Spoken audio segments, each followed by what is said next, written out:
In the name of Allah, the Beneficent, the Most Merciful, who came in the person of Master Farad Muhammad, to whom praise is due forever. We forever thank him for coming, as it was written and prophesied that he would come to seek and to save that which was lost.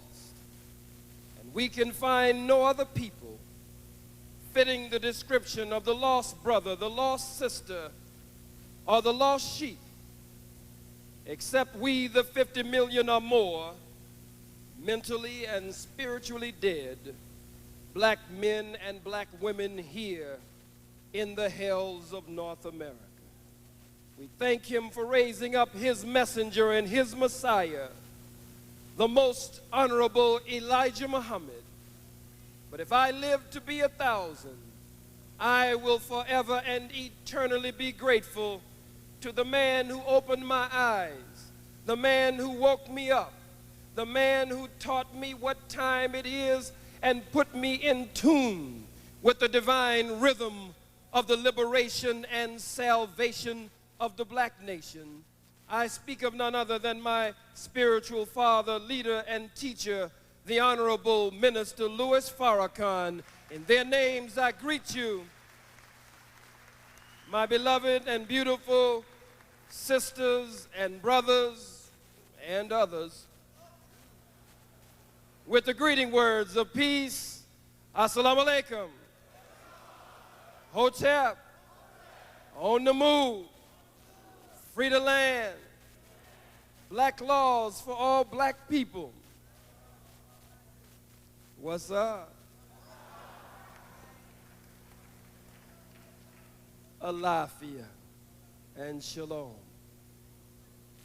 It is indeed my honor and great joy and privilege to be invited by Brother and Dr. Malik Zulu Shabazz, who is one of the greatest student leaders of all time and who represents to us the spirit of student revolutionary action that many of you have read about from the 60s, who has now graduated from Howard University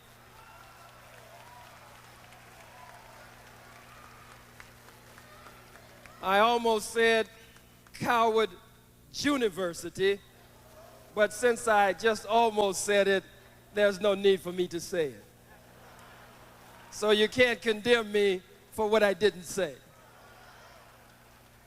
Now that he has graduated from Howard University and graduated from the School of Law and has his Juris Doctorate degree, I think we should remember the great history and legacy of this young warrior lawyer student here in Washington, D.C.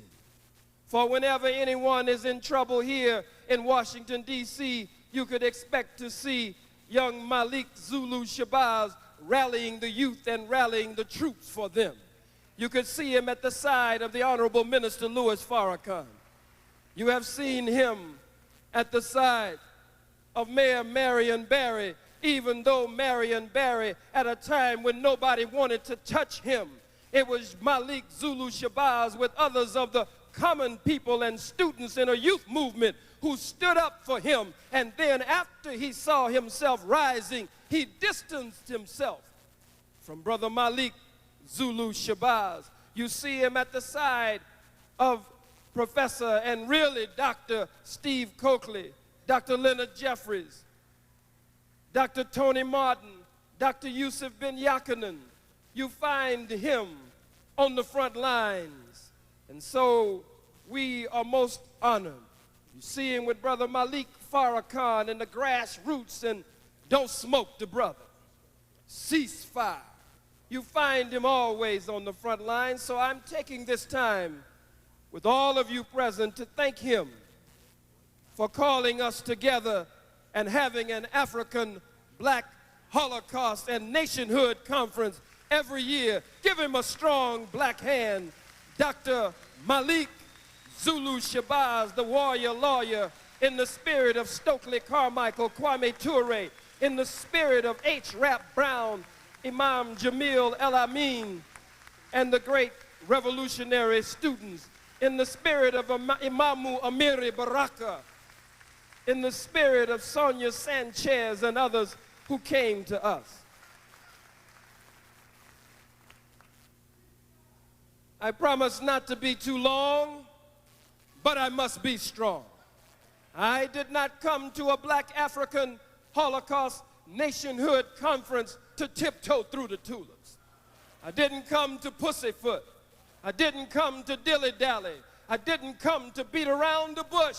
I didn't come with a dance and a song. I came to place the blame squarely where it belongs. I didn't come to pin the tail on the donkey. I came to pin the tail on the hunky. That's why I am here at this Black African Holocaust conference convened by Dr. Malik Zulu Shabazz.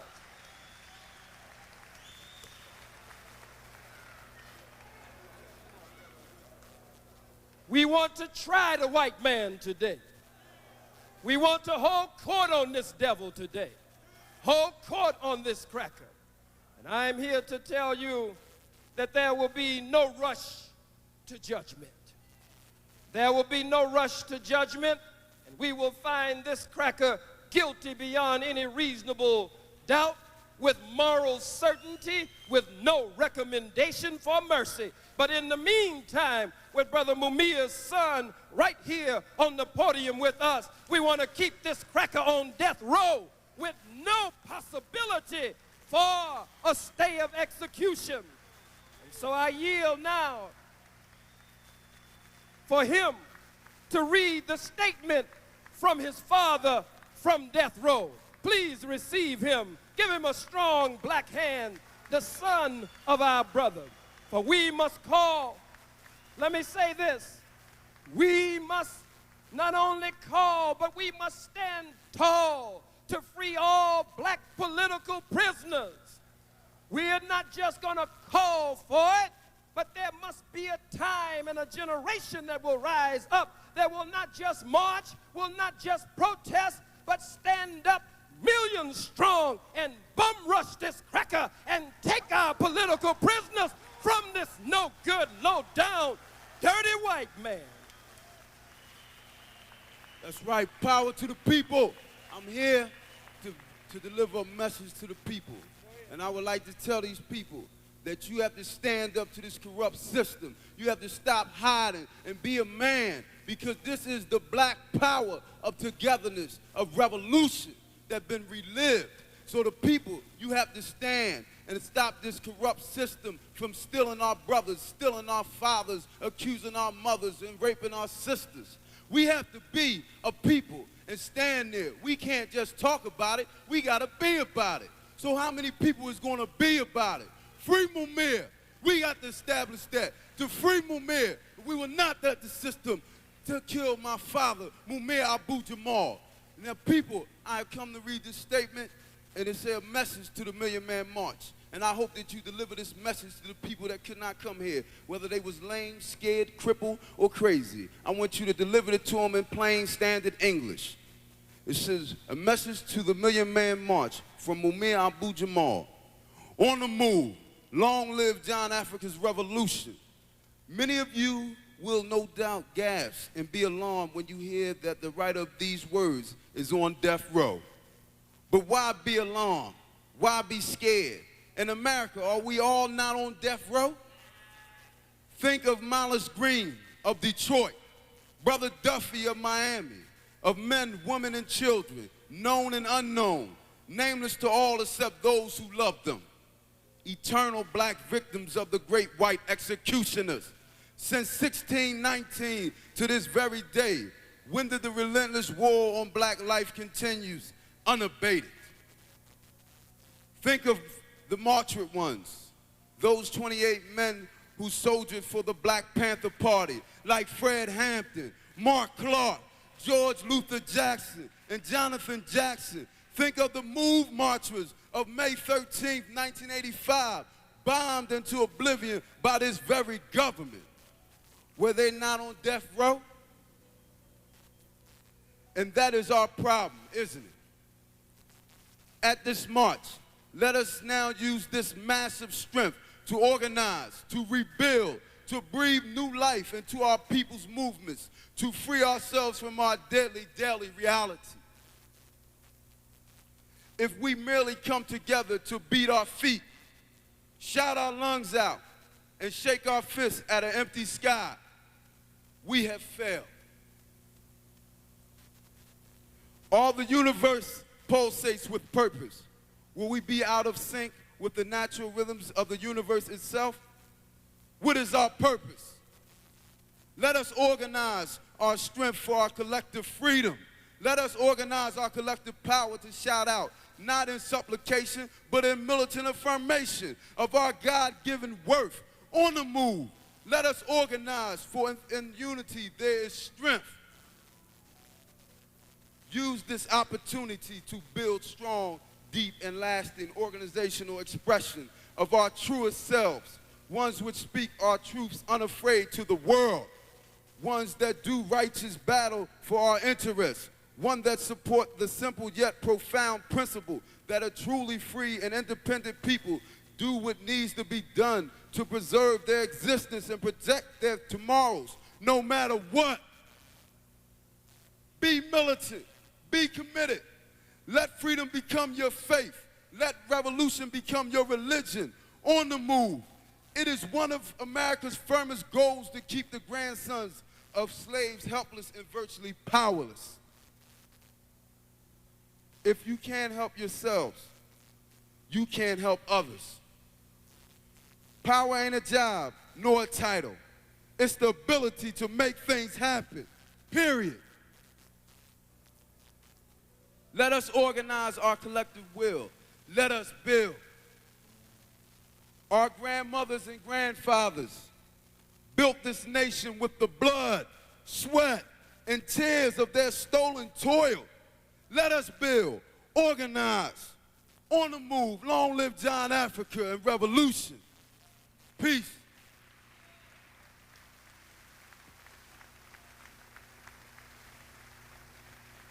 Give them a strong black hand, brothers and sisters.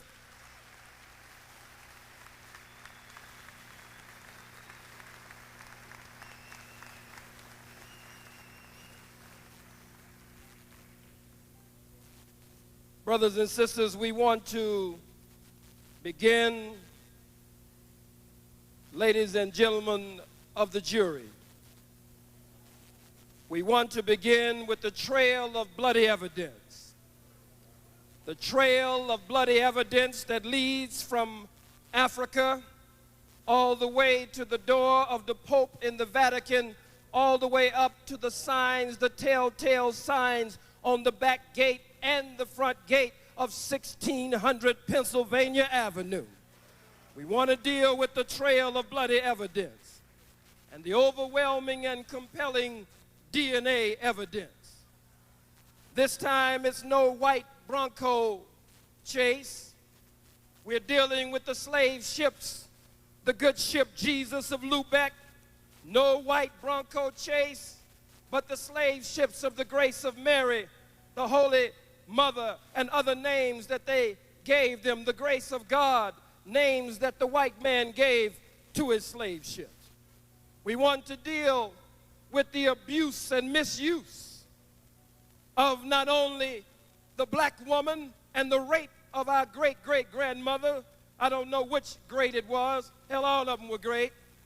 But also the abuse and the misuse of the white man's woman, because he has abused her ever since we have been able to trace the history from the cave to the condo. She had to fight him even to vote with the women's suffrage.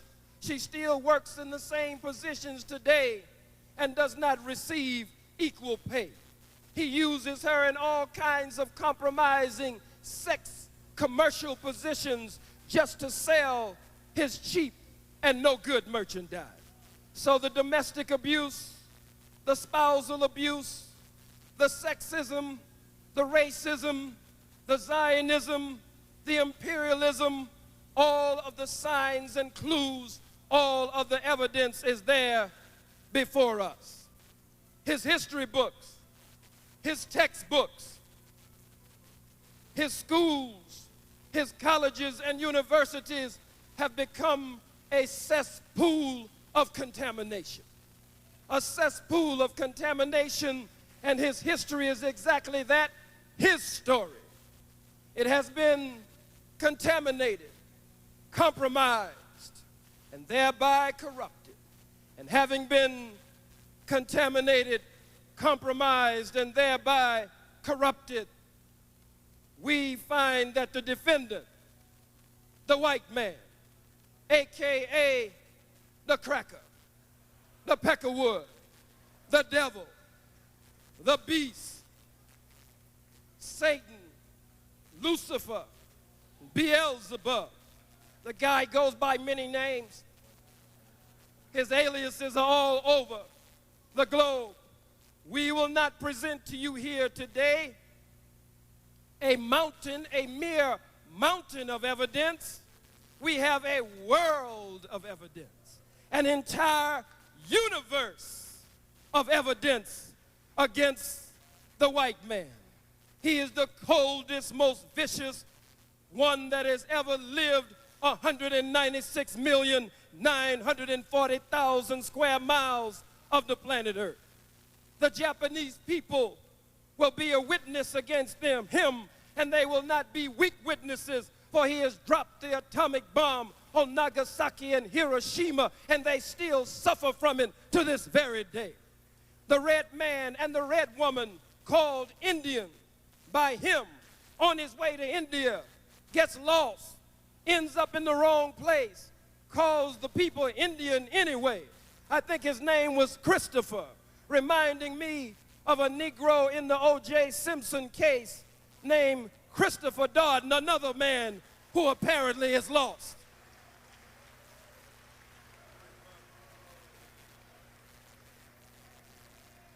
Give me a few moments. We've got to build the case. My little son, Farrakhan, standing with me. My son, Kalfani, standing with me. Give them a strong black hand.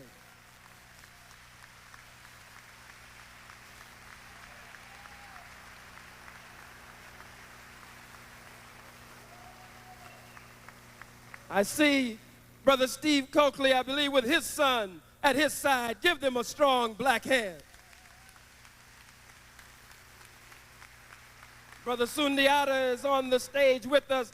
His little son, no doubt, is with Sister Chandalan, who is my little godson, Sekim. Let's give them a strong hand. I understand that Brother Malik Zulu Shabazz, Dr. Malik Zulu Shabazz, his mother, is here. Let's give her a strong black hand for bringing into the world this one that we might benefit today. We're going to cover many things here tonight, but we must follow this trail of bloody evidence with no rush to judgment. We have been under the white man for the past 440 years in America and 6,000 years in general. We have lost over 600 million at the hands of the white man in the past 6,000 years. That is 100 times worse than the so-called Holocaust of the so-called Jew, the imposter Jew. Well, sometimes you have to be careful when you talk about them. I'm never careful. You can't even say anything without these imposter Jews running all over the place, running off at the mouth. You can't even sneeze. Achoo. Or they'll swear you said a Jew.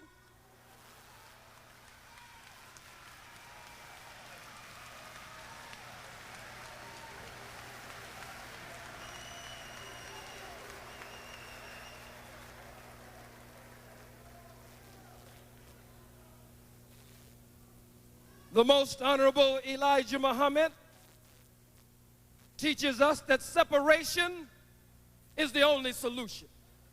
Many of you have gotten so comfortable today. You believe that the white man's offer of integration is a sincere offer. But God's man in our midst, the Most Honorable Elijah Muhammad, and my teacher who taught me, the Honorable Minister Louis Farrakhan, have taught us that separation is the only solution. There is no future for you in white America, black man, and there is no future for you in white America, black woman. A so-called contract with America, a no-good cracker named Newt Gingrich, another cracker named Dole, another cracker named Bill Clinton. Come out, he's going somewhere to speak tomorrow on racial matters. War criminals, a war criminal himself, and every cracker on Capitol Hill. It's the history of the United Snakes of America. All of them are war criminals, but he will not address that tomorrow. The history of the white man is written in blood. His hands are dripping with the blood. The history, the evidence, the proof fits like a bloody glove, dripping with the blood of the black, brown, red, and yellow peoples of the planet Earth. It's a universe of evidence, a world of evidence, not a mere mountain of evidence against the white man. Look at you, black man. Look at you, black woman. Here we are on the eve of October the 16th. Here we are on the eve of the most powerful, the most overwhelming event since our sojourn here in the hells of North America. 1 million black men converging on the capital of the United Snakes of America on a day of atonement. Not a holiday, not a protest day. That's too lightweight. We have come together on a high holy day, a high holy day of atonement. Not atonement to the white man, but atonement to our God, the God of our forefathers, the God of our foremothers, the God of our ancestors. For we have broken the laws, the commandments, and the statutes of our God since we have been here in the hells of North America. We must make atonement to each other. For as Ezekiel says, we are the dry bones in the valley, dry of knowledge, dry of wisdom, dry of understanding. Why are we called dry bones in the Bible? God is not interested in some bones, but the Most Honorable Elijah Muhammad and the Honorable Minister Louis Farrakhan teach us that we are called dry bones in the valley because America is the very valley of the shadow of death for the black man and black woman.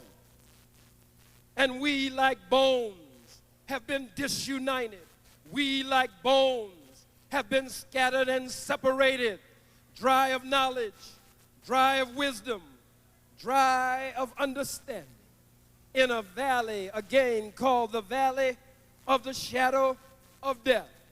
And so tomorrow we are called to atonement to each other. Nobody more divided than the black man and black woman here in the hells of North America. Look at us. You ask us our name. We give you a white man's name. We give you a white woman's name. Harry McGillicuddy, Jim Dandy O'Houlihan, Abraham Lincoln Culpepper, Hattie Mae hamburger with lettuce and tomatoes on the side. Whatever plantation we were on, we had to wear the name of the white man who owned us. If we were on the Johnson plantation, we had to wear the name of a cracker named Johnson. if we got sold to the Smith plantation next week, then we all had to wear the name of the new white man who owned us. And so here we are, 100 years up from slavery, and we still wear the names of the same wicked, white, cruel slave masters who kept us in chattel slavery for over 310 years. Robbed of our names, our language, our religion, our culture, our God, our folkways, our mores, our norms, robbed of the very power of our own being. No other people ever recorded in the annals of history so robbed and so spoiled. The complete burning and holocaust and genocide of an entire nation of people.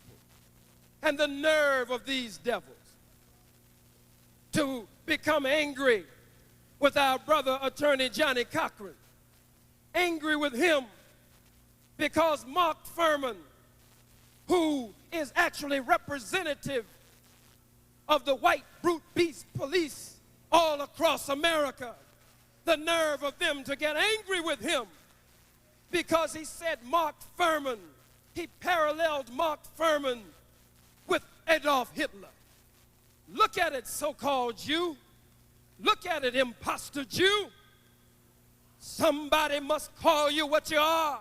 Somebody must look you in your cold, lying blue eyes and pull the cover off of you today. I don't give a damn about you, and I will give you hell from the cradle to the grave. Always will I give you hell from the cradle to the grave.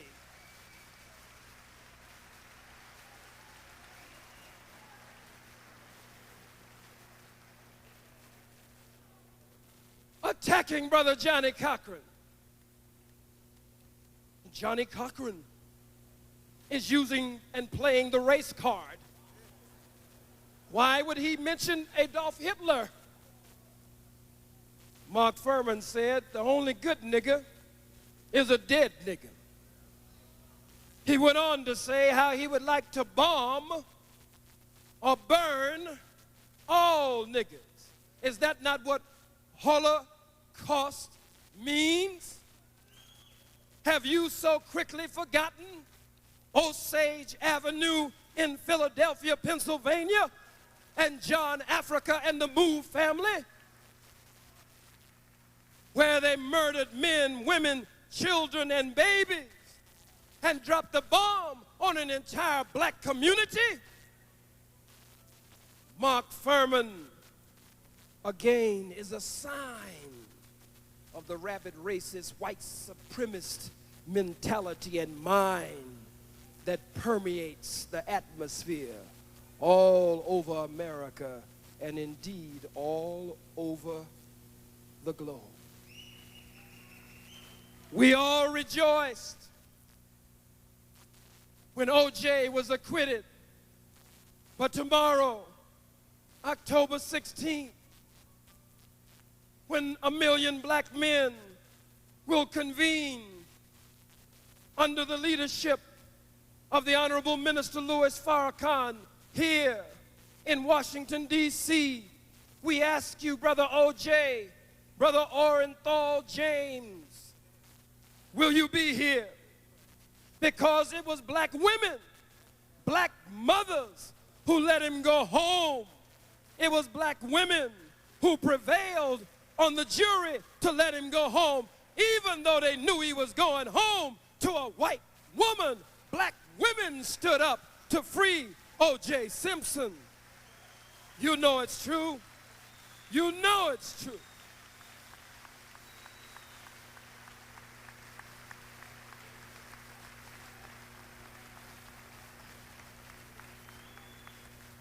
I do not believe that O.J. Simpson is guilty of the murder of Nicole Brown. I don't care, but I don't know. All of the black people who've been murdered at the hands of white folks, I don't know if he's guilty of anything else that they're talking about. I certainly don't believe that he's guilty of the murder of Ron Goldman. I don't believe he's guilty. But one thing I do know that he's guilty of being a traitor to the black woman, a traitor to the black family, and a traitor to the black nation. That he is guilty of.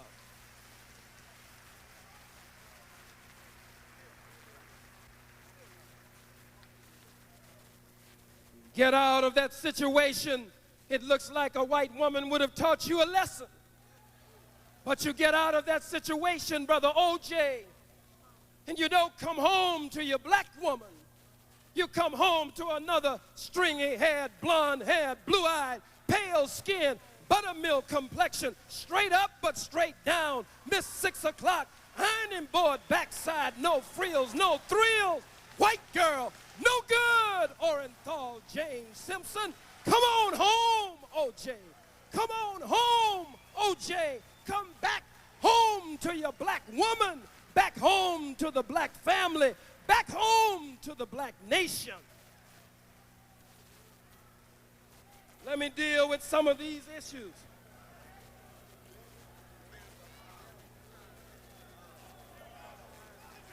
Some of you are now criticizing my father, criticizing my teacher, because black women are not going to be at the march. Only a few who are key representatives in the liberation struggle, but others who are key representatives and other black women who have well been represented from every stage of the organizing of the march will not be present. Why, black woman? As Angela Davis said, does that mean that we feel that we are above you? We're dissing you? We're pushing you to the back? No, black woman. We know that many of you can throw down if it came to that. Some of us learned the hard way. We hit you and got hit back. So we know you can throw down. That's not the issue at all. We know you are thinkers. We know you are planners. We know you are formulators. That's why you've been involved from the very inception. But it's time that the black man take a stand. You've been standing up, black woman. It was the black woman who carried us through the slavery system on the plantation.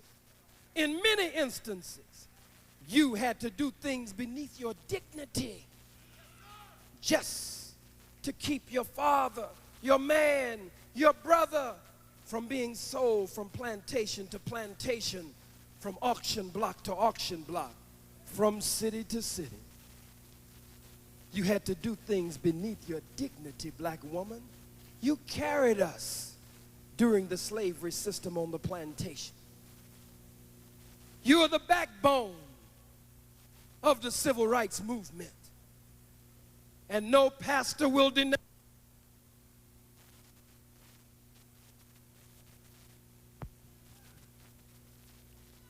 No pastor will deny that the black woman is absolutely the backbone of the church. If you leave church, black woman, church is over. Church is over. You're the backbone of the church. You've been the backbone of playing key roles in the civil rights movement from the front seat of the bus all the way to the back seat of the bus. You, black woman, have carried us. Not all black men, but some of us. We can hear a knock at the door. Oh, blue-eyed bill collector at the front door, whatever color his eyes are, knocking on the door. Not all black men, but some black men. In the back room, as Brother Jabu said, too many. In the back room, saying, honey, go see who that is, honey, and tell him, honey, I ain't home. Poor black woman, hurt, goes to the front door with her pretty lip poked out. And she says, he say he ain't home. He say he ain't home. The black woman has wanted us to stand up. No, Sister Angela Davis, we have to stand up. You've been standing up. You have nourished us and nurtured us. And now, as you are called in the Bible, in the book of Kings, a widow black woman, you're called a widow in the Bible, so teaches Elijah and Farrakhan. You're called a widow in the Bible because you're man, because we have been, as the Masons say, struck a blow to the head, which rendered us dead. Struck a blow to the head at the east gate, carried on a westernly course, buried in the north corner where there is no light, under an old rubbish heap. But it's a shallow grave, and someone must come with the lion's paw or the eagle's claw or the master grip that won't slip and raise this black man from a dead level to a living perpendicular and stand him upright on the square. And we give thanks to Almighty God. This is not a Farrakhan march, but we give thanks to Almighty God that one has been raised up in our midst who has a black man manufacturing center going, where he's turning black men off of the assembly line on a daily and consistent basis. The Honorable Minister Louis Farrakhan with a black man manufacturing center. The master grip that won't slip. Black woman, you are a unique woman, divine. There's a certain quality that God put into you, black woman, that he didn't put into the others. Look at O.J. Simpson's black wife. They tried every way they could to drag her into this. But there's a unique quality in you, black woman. She fought them every step of the way, even though she had been disrespected, even though she had been, in a sense, abandoned and kicked to the curb. There's something in you, black woman. O.J. Simpson took his money, found some glorified whore from the Mezzaluna, or whatever the hell cafe, and put his money in her, spent his money on her no good, ugly mama, and her no good, ugly daddy, and her no good, ugly, whorish sisters, who have all come out against him to this very day after he abandoned the black woman.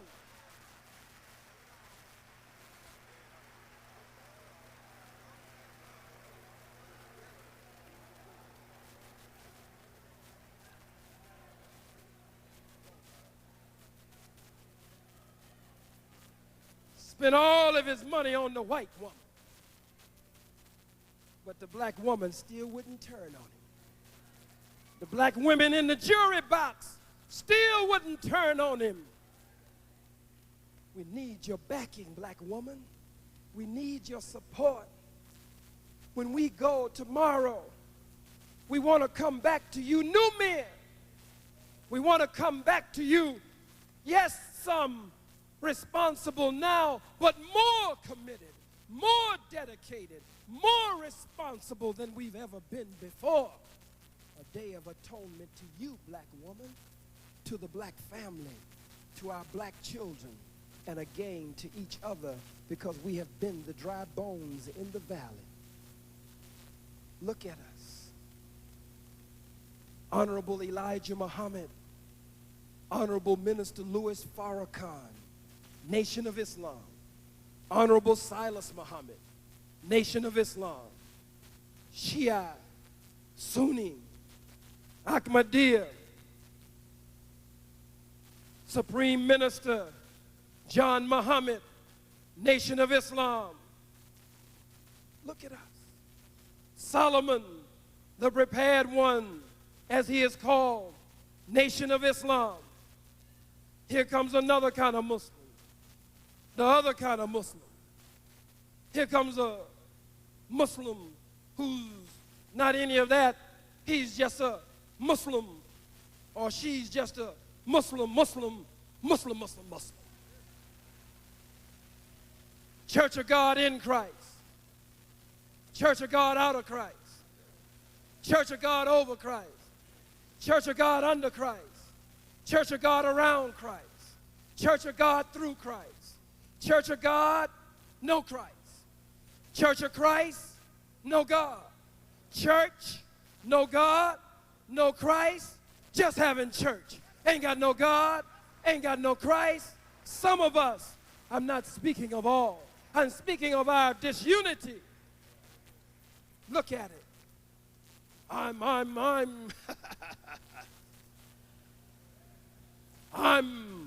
with the Republican Party. And I'm with the Democratic Party.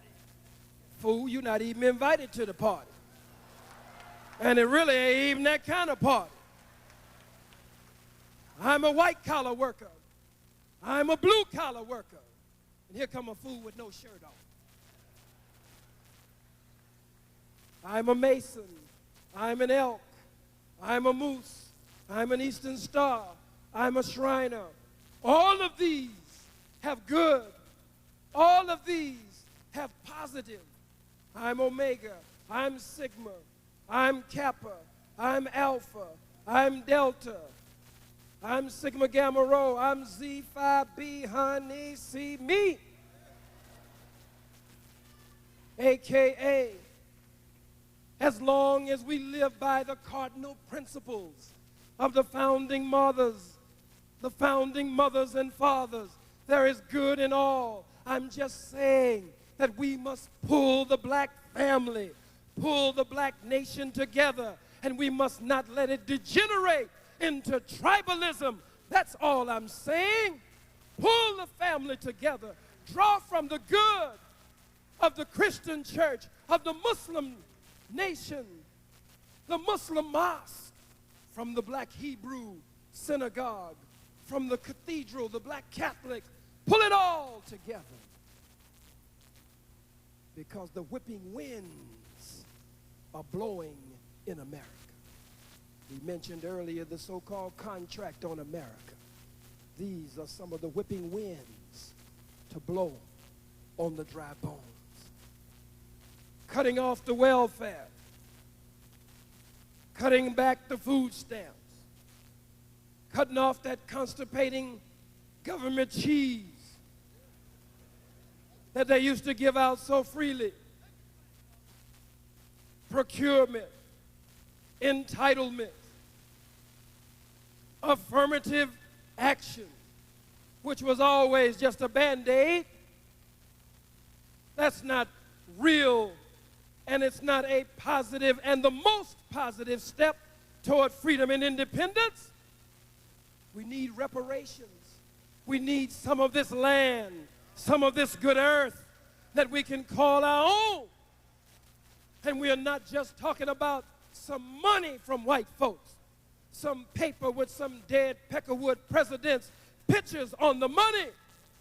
Our great-great-grandparents would turn over in their grave if they knew all we wanted was some money. And I don't believe that's where we are. We must have the money, yes, but we must also have land, because land is the basis of independence, and we must have full reparations.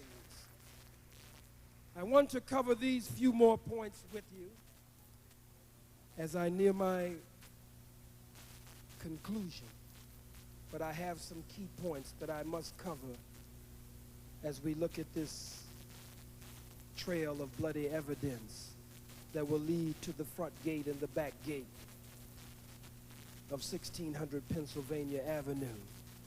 We will have 1 million witnesses coming in to bear witness to all that we are saying here tonight. To rape us, to lynch us, to burn us alive. Every law in the District of Columbia, every law in the state of Maryland, every law in the state of Virginia, Delaware, California, Georgia, New York, Massachusetts, New Jersey, it makes no difference.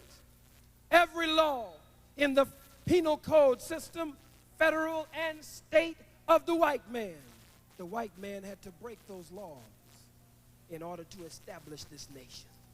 We're going to poll the jury here. How many of you will bear witness that the white man committed armed robbery in order to get America? Let me see your hands. How do you find him? How do you find him? Hands down. How many of you admit that the white man committed grand larceny and petty larceny in order to set up the United States of America? How do you find him? How do you find him? How many of you admit that he's the most notorious liar and perjurer ever recorded in the annals of history? How do you find him? How many of you admit that he committed kidnapping? Every hand in here should go up because you are all Exhibit A. You wouldn't be here unless somebody kidnapped you. How do you find him? How do you find him? How do you find him on the count of racism, white supremacy, the setting up of Jim Crow laws, setting up civil rights bills and voting rights bills and Reconstruction, and then turning around and reconstructing the whole thing, making us go over and over and over again over these things. How do you find him? Brothers and sisters, how many of you find him guilty? Find him guilty of committing the greatest atrocities of any other people ever recorded in the annals of time.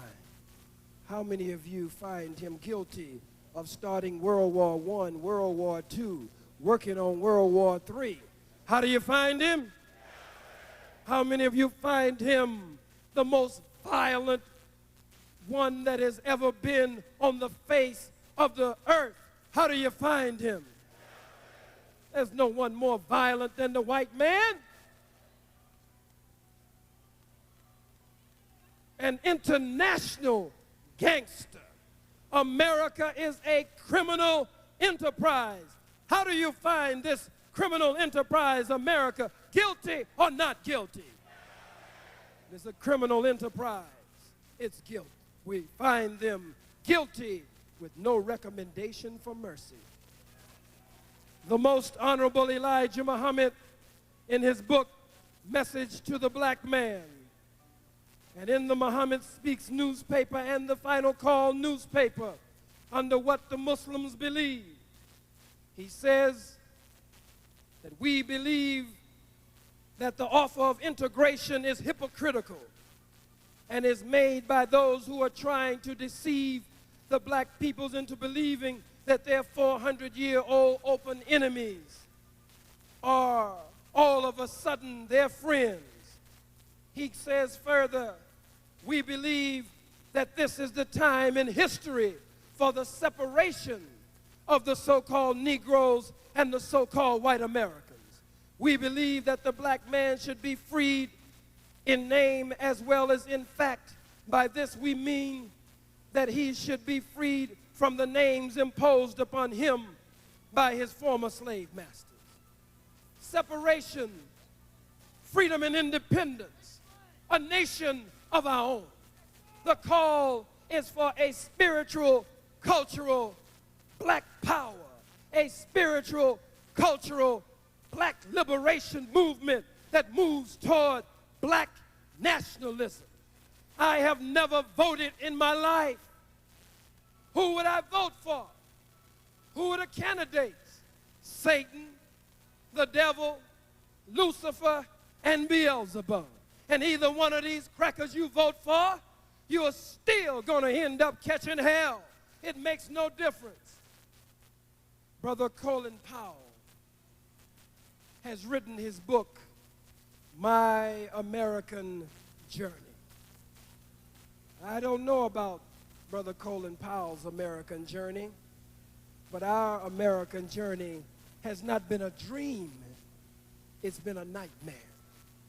I don't know about voting for a man who will wear 4 stars for the white man. I don't know about voting for a man who will go into Panama, who will go anywhere the white man sends him, and he will kill black men, women, children, and babies because he has been sworn to uphold America and to defend America from all enemies, foreign and domestic. And whoever the white man determines is an enemy of his, he will send his watchdogs, his attack dogs, to attack. I don't know about voting for Colin Powell. I can't vote for Jesse Jackson.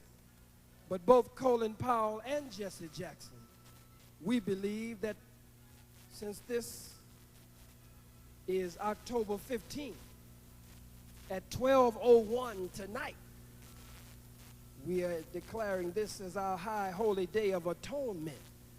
So as of 12:01 tonight, we're calling on them to become more committed to our people.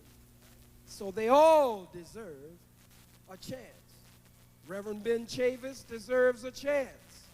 All of them deserve a chance. Dr. Cornel West, Dr. Henry Louis Gates, they have been reported to be on the point for the Jews. But as of 12:01 tonight, all of them deserve a chance. They are our family. They are our brothers. And any sisters who need to come home, they too deserve a chance. But from this point on, we will be watching every one of them as we move toward freedom and independence. We all need to atone. I need to atone. But I don't need to atone for standing up for the freedom and independence of our people. I don't have to atone for attacking the Pope of Rome, who was just here a few days ago. You didn't think I was going to miss this opportunity to speak the truth on the Pope of Rome? I was taught under the teachings of the most honorable Elijah Muhammad that the Pope of Rome is the Antichrist, is the dragon of the book of Revelation.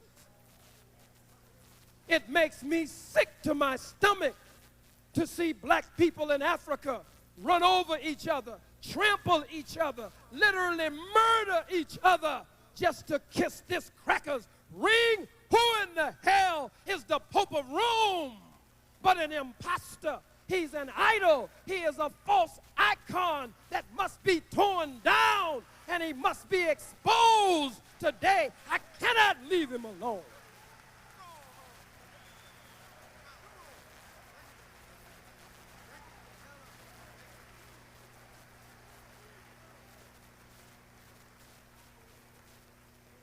Talking about he's the vicar of Christ. He's the right hand of Christ. Well, when he got shot, when the Pope got shot, he should have been happy he was shot. If he was going on to glory, going on to heaven, if he was supposed to be who he says he really is, if he was going to the right hand, but instead they called in the best doctors they could find. He should have been saying, "Get away from me. I don't want no doctor. I'm going on to heaven. I'm going on to the right hand." Why do you make mockery of the Pope? I'm not making mockery of the Pope. The battle is for the minds and hearts of black people. We must fight for the minds and hearts of our people. The Pope is false. The Pope is the Antichrist.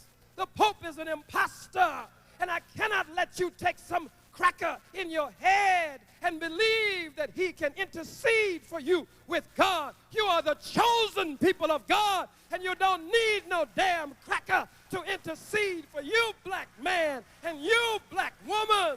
You don't need it, black man and woman.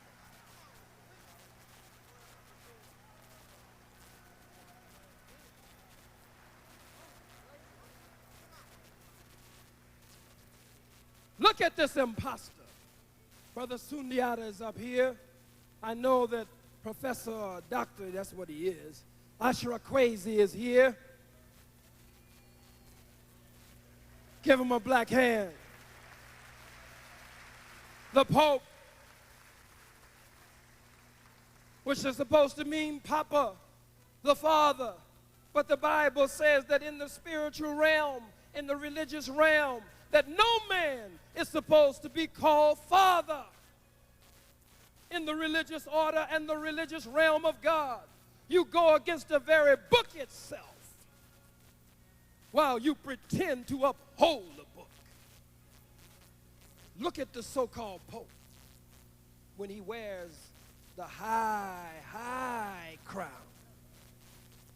the hedge crown of Asar, the hedge crown of that one that the Greeks, the freaks, call Osiris, wearing the hedge crown of the ancient black pharaoh, carrying the wasp scepter in his hand, the ancient staff of power and authority among our forefathers and foremothers in ancient Egypt or Kemet.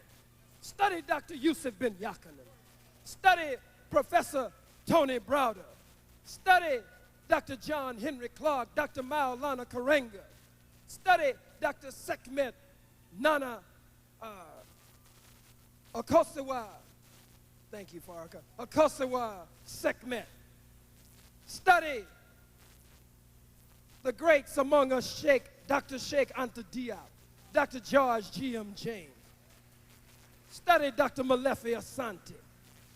Study them wearing the hedge crown of our ancient forefathers and foremothers, a criminal, a thief, robbing us right before our eyes, carrying our staff or scepter of power and authority, and you wonder why I said we should raise his dress up and see what's really happening under that dress? I'm talking about exposing him. I'm not into no silly talk. I'm not interested in what is under the Pope's clothes. I'm not into that. We're talking about exposing him. It's a metaphor. It's a figure of speech. Why would you attack the Pope? Why would you criticize the Pope? Isn't that what got you in trouble before? If you're black, you're born in trouble in America. I'm a freedom fighter. I'm a righteous man of God, but I'm a freedom fighter. I'm a revolutionary. And in the Million Man March, there's a place for the freedom fighter. There's a place for the revolutionary. There's a place for the agitator, the irritator, the infuriator, that one who hassles and harasses the enemy.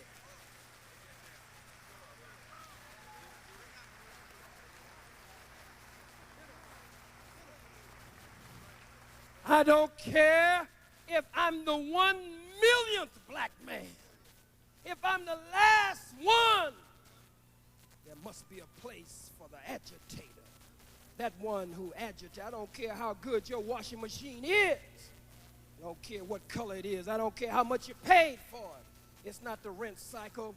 It's not the spin cycle. But what whips and beats and turns them clothes every way but loose and beats the dirt and the grime and the filth out of those clothes is what's called the agitator in the washing machine. It's the duty of the revolutionary.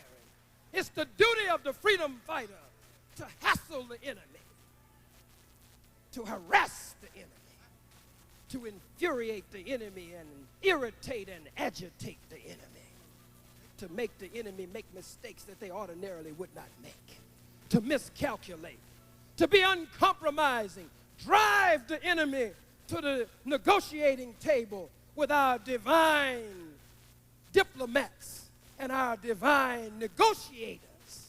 We must drive him to the table. You say, well, don't you think you might be undermining Minister Farrakhan and what he's going to do tomorrow? Shut up, fool. I don't have to be the quarterback. I just want to be on the team with Farrakhan. I just want to be a pulling guard, a hard-nosed pulling guard on the line, looking the enemy straight in his eyes, ready to pull down the line, breaking crackers' legs and backs so that Farrakhan can move for the touchdown, so that Farrakhan can run the touchdown. That's what I want to do. I want to throw the key block. Throw the key block. Dig in. Just dig in the dirt with this cracker. Down.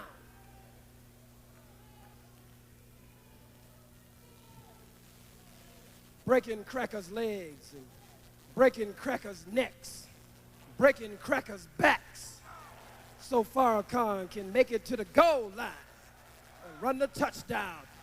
And the referee said,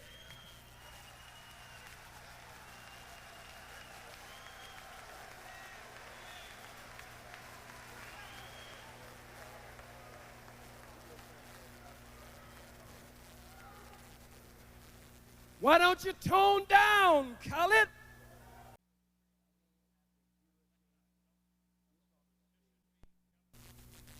They touch me with what they say.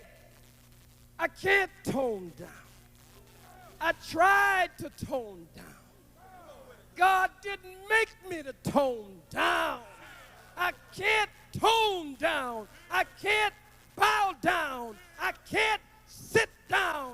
I can't give up. I can't shut up. God damn it, I must stand up and deal with this fucker. I must deal with this.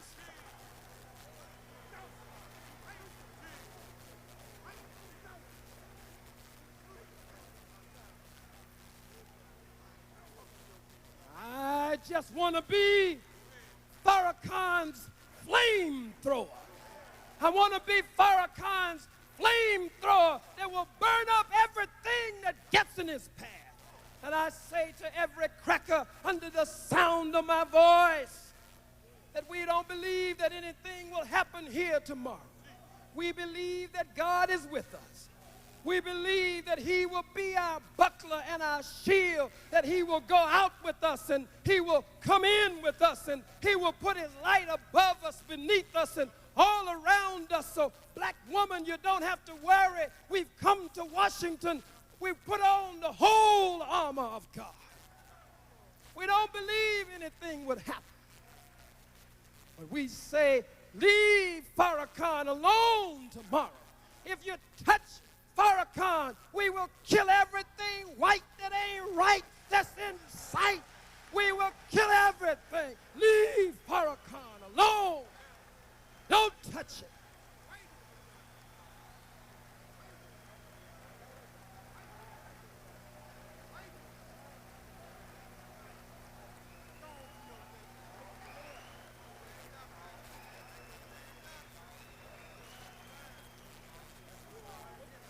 I used to worry. I used to worry about what different people thought about me. But I don't worry no more. As Reverend Ishaka Musa Barashango quoting from Jeremiah, I got fire in my bones. I have to fight. I have to fight. I used to worry. Can't worry about it. You got to understand, black woman, in some of the protest marches, vicious four-legged dogs sicked on us by cold-blooded, vicious, two-legged white dogs, leaped up into the bosom of black women and ripped their breasts. I remember my son Khalid was not there that day, but my son Farrakhan was 9 years old that day. I remember at the University of Riverside, University of California in Riverside. Brother Steve Washington was with me. Brother out in the audience, he was there. Brother Larry up here, he was there. Brother Wazir up here, he was there. Brother Stanley 2X, this man right here. Brother Larry, Brother Steve got me safely to the car. Brother Larry was in his beautiful Lexus and blood was everywhere. This man right here, Brother Stanley 2X, looking like a blitzing linebacker. When the gunfire started, when there was the staccato of gunfire in the atmosphere, he never hesitated. He looked like Superman flying through the air with bullets flying everywhere. He was the one that took the gun from James Edward Best and fought him on the ground to take the gun from him. A true soldier. Brother Larry, Brother Stanley, Brother Steve, and the brothers from the Crips and the Bloods that day who had taken off their red and their blue and put on their black that day and took bullets that day. But I remember when I heard the gunshots ring out in the atmosphere, I didn't think about myself. My first thought was my 9-year-old little Farrakhan Khalid Muhammad. And I looked for him. I saw them snatch him and cover him, and the gunfire was ringing out in the atmosphere. Oh, black woman. That day, tomorrow, we can't have our women, our wives, our queens. We can't have you there tomorrow. We don't want our babies there nursing. We don't want our baby buggies and carriages all around. We don't want our toddlers at our feet. Come on, Sister Angela Davis. You're a warrior sister. We love you. You know war. You know revolution. You know this beast. We can't have our babies at our feet. We can't have our babies nursing. We don't believe anything will happen. But if something should happen, we don't want to have to reach for our baby or our wives. We want to be able to stand up, 1 million strong black men, and drive this cracker in the earth. All praise is due to Allah. All praise is due to Allah.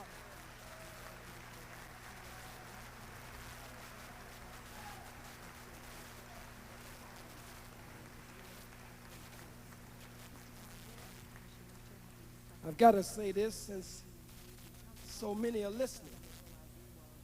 And now they tell me that C-SPAN is right now playing this live all across the country. You're live right now. All the way live, you know what I'm saying? Straight up. All the way live. All across the country. We're in the house.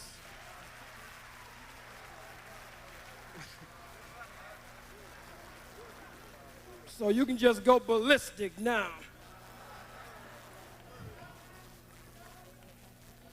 I have to say, because many of you have not heard from me, when we talk about the Holocaust and the enslavement, genocide, the murder, the robbery, the rape, the loss of over 600 million lives, when we talk about the Middle Passage, when we talk about the murder of our people on the continent in the Caribbean, when we talk about all over the globe, and are now being the most robbed and spoiled people ever recorded in history, and still being murdered today, and the destruction of our youth, and the flooding of our communities with dope, liquor stores everywhere. And as Dr. Ashra Kwesi says, when we have to face the fact that we look to our enemy as our deity because you've given us blonde-haired, blue-eyed, pale-skinned gods. to bow down to instead of the true and the living God, for God is real. When we look at all of this, we must say, brothers and sisters, that our unity is most important.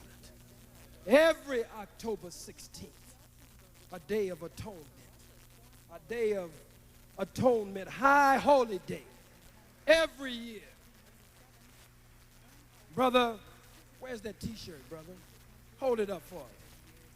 Brother Sundiata and I were talking.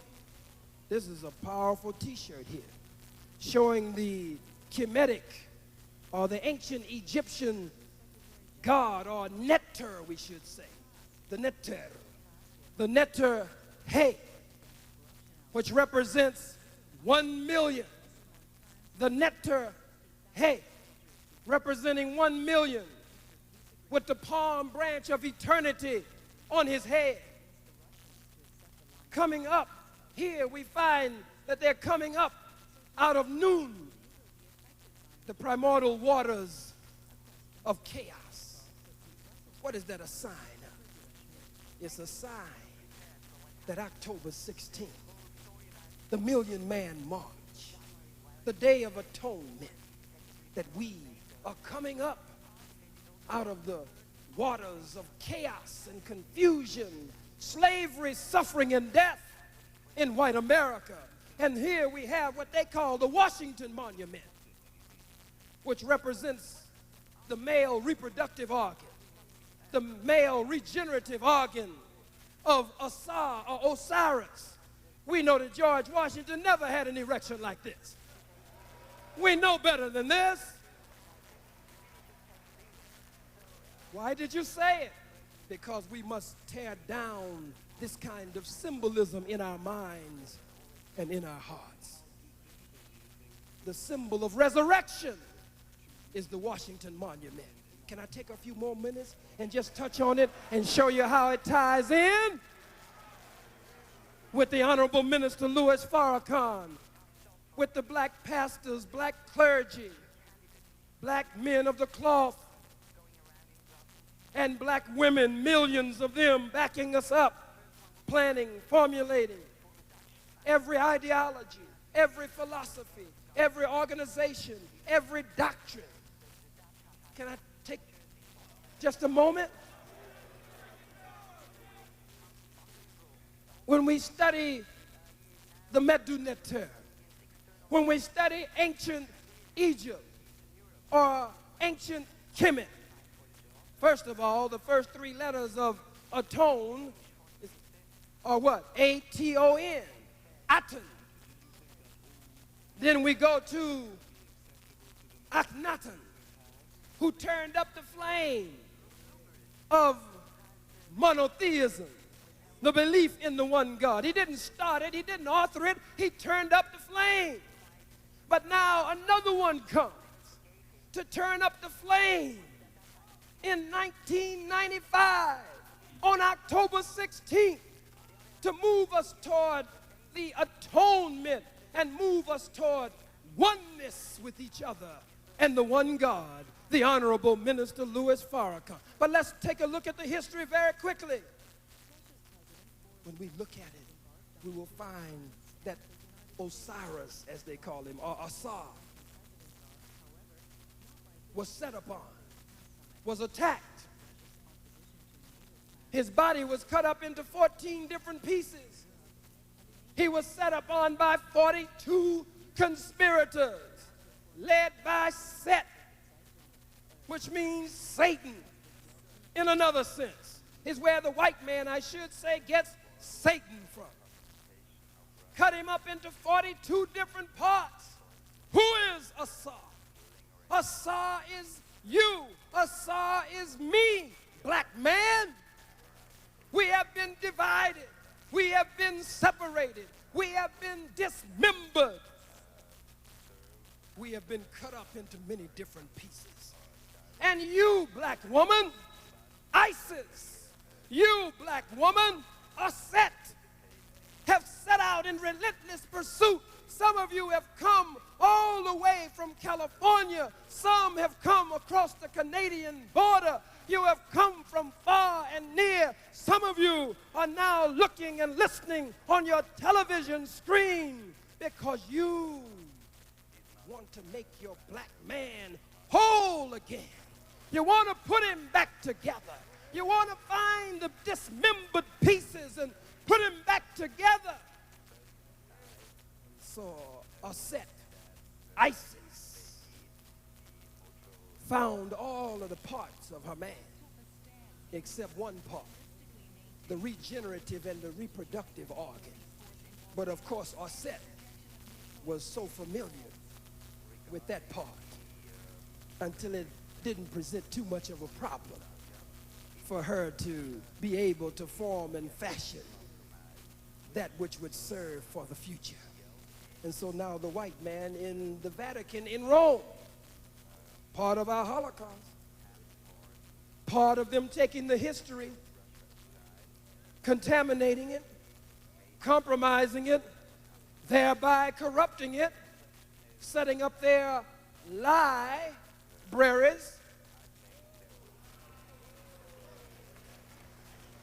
in France, in Concord Circle, and now here in Washington, D.C.,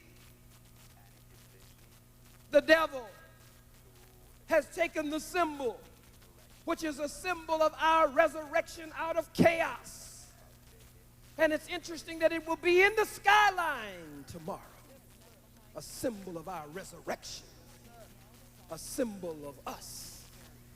Hey, the Kemetic netter, representing 1 million coming up out of the primordial waters of chaos and confusion. There's so much more to that. Thank you, sir. I just wanted to touch that.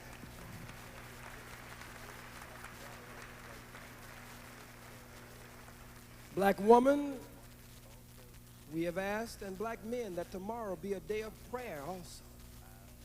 That tomorrow, for those across the country who will not be here, that it be a day of fasting and prayer. To our brothers and sisters who are locked down in the jails and in the prisons of the white man, it is a day where we too are in unity with you. We must fight for Brother Mumia. We must fight for Brother Matula. We must fight for Brother Ruchell McGee. We must fight for Brother Geronimo Pratt. We must fight for Frankie Moore, Zulu, Kofi. We must fight for the countless political prisoners who are locked up falsely by this white man. No white man is qualified, nor white woman, to judge the black man and woman.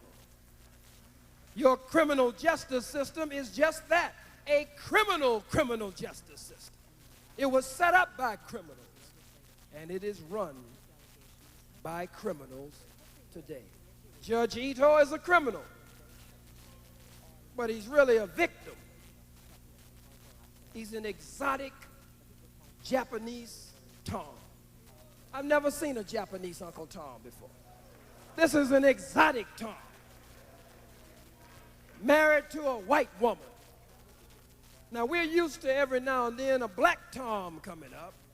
That's deja vu. But as Mooney or Stickney would say, when you get a Japanese Tom, that's vujade. That's something that ain't never happened before. Ain't know nothing about it. He must have forgot about Nagasaki and Hiroshima and the murder of his people. But a Japanese exotic Tom judge married to a white woman, when the defendant was accused of killing a white woman, the police planted evidence. Furman admitted that he plants evidence, perjured himself on the stand, lied. You call it perjury. The cracker lied on the stand. And the other cracker, Van Atta, lied on the stand. All of them are nothing but liars. Look at it. Ito is married not only to a white woman, but married to one of the ranking officers in the on the Los Angeles PD. Now, how is he going to go home and face his white woman, who is also a policeman, and rule fairly and justly on behalf of Brother OJ? God had to put it into the minds and hearts of those black women, that black man, the Chicano, and for them to be able to prevail over the two white women, I believe, that were on that jury. I do these things. I cover these things for that purpose, to tear down these false images and idols. I was about to say to you that when I made the speech at Keene College that caused the president, the vice president, the Senate to vote 97-0, second time in history behind my teacher, I'm in good company, condemned by those crackers, the Honorable Minister Louis Farrakhan, and for the first time in history, the full Congress, the House of Representatives, to pass House Resolution 343, condemning me. Governors, mayors, state assemblies, the ADL, the JDL, and a lot of other alphabet organizations, Catholic Church, all of them came out. I did not say as much as a word nor a sentence against, or as little as a word nor as much as a sentence against my teacher, the Honorable Minister Louis Farrakhan. I studied my uncle's history, Malcolm X, the brother of my spiritual father, the Honorable Minister Louis Farrakhan. I studied my uncle's history, El-Hajj Malik El-Shabazz, brother Omar Wali. 30 years ago at the very same time, he was going through the very same thing. And he had already taken this test and left the key to the test, left the answers to the test. And if I couldn't pass the test after he had left the key and left the answer, I wasn't supposed to pass the test. And so by God's grace, see Minister Jeremiah Farad Muhammad here from Dallas. I mentioned Minister Wazir earlier. Minister Jeremiah was speaking about standing the test of time. By God's grace, I was able to come through that, shot down like a dog, but still to stand back up again. Strong in my resolution and commitment than I have ever been before, because now I am sure, more than ever before, that God is with me. He has proven that he is with me. I have gone to the door of death and looked death in the face, and God has brought me back safely and placed my feet on solid ground.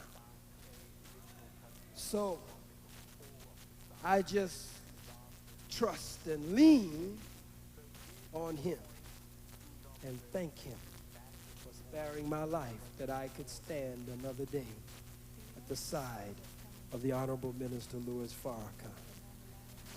I close with a couple of more points. For those of you who are worried about work tomorrow, don't worry about work.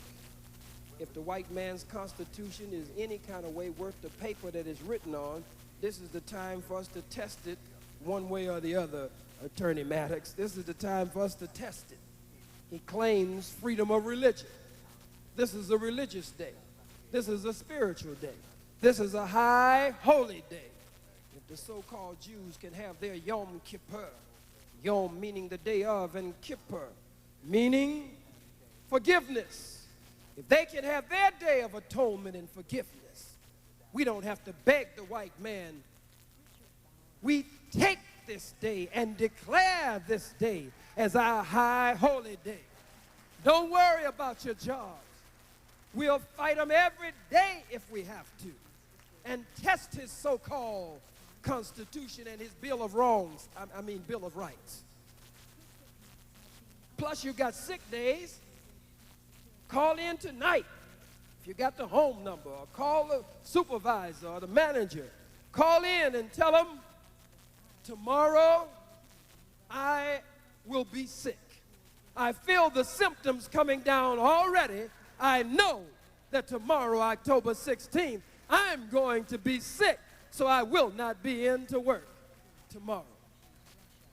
But if you're bold enough, after 400 years, if you're bold enough and strong enough, you'll just stand up and tell him, this is my high holy day, and I am not coming to work. I'm giving God this day. I'm not giving it to anyone else. I'm giving God October 16th.